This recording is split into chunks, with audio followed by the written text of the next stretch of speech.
Good morning, it's April 18th, and we want to bring you to one of our newer tabs here at Longbow. It's called the Doomsday Dozen, so we're going to head over there right now. With the VIX low, the bond market thinking that the Fed's going to cut this year, and equity markets roaring to new highs, we really think that you need to be watching for the doomsday signal. So that's why we're giving it to you here on Longbow. You can see now that you've got an 82, so it's got a red mark. Red means caution on the top left. And remember that the overall doomsday signal is basically a composition, a medley, if you will, of a whole bunch of other signals. And I'm going to scroll down and talk to you about a few of them. So up here, you can go and look individually, what they are with a brief description and what the flag is. And we give you a little bit of signal strength in terms of red versus green. You can see there's a bunch of red. That usually means you need to be a little bit more cautious. But I'm going to head below that. And you can see that the charts here are pretty interesting. I don't have time to go over all of them today. But one of the things I would flag is that the fear-greed signal. So if you're looking at the top left here, we're in the greed area. It just means that people are a little bit greedy with their positioning. It probably shouldn't come to surprise with you. We've seen the markets here in the US going up over the last few weeks.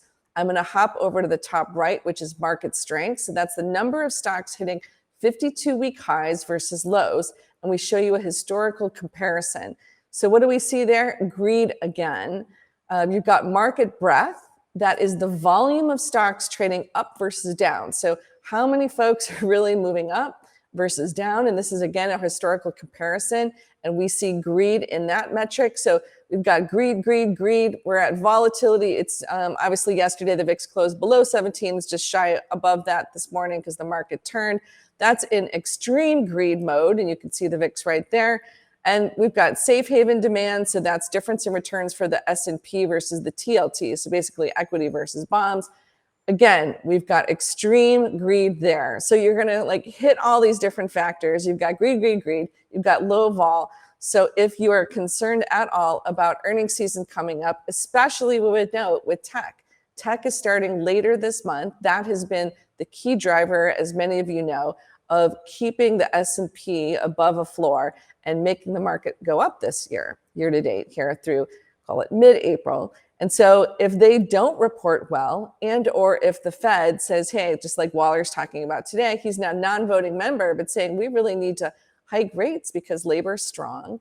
The economy is not suffering. We can see that out of the banks today. And the strength out of B&A in terms of the consumer spending. They are spending whether it's hospitality, all kinds of services. You got to be a little bit careful because if everyone's betting that there's going to be a pause and cut in 2023, and we hear from tech companies and or the Fed that that's not going to be happening, guess what happens to long duration assets? And I can guarantee that the VIX won't stay below 17 in that kind of scenario. So again, we would push back up to the top here, and you can check out, if you don't want to read through all the metrics, what's the gauge? 82, pretty high. It is in the lower end of extreme greed, but when you're looking at from 80 to 100, watch that metric. If you're thinking about managing risks, it's probably a good time to start executing on that. That's it for today, and we'll see you back tomorrow.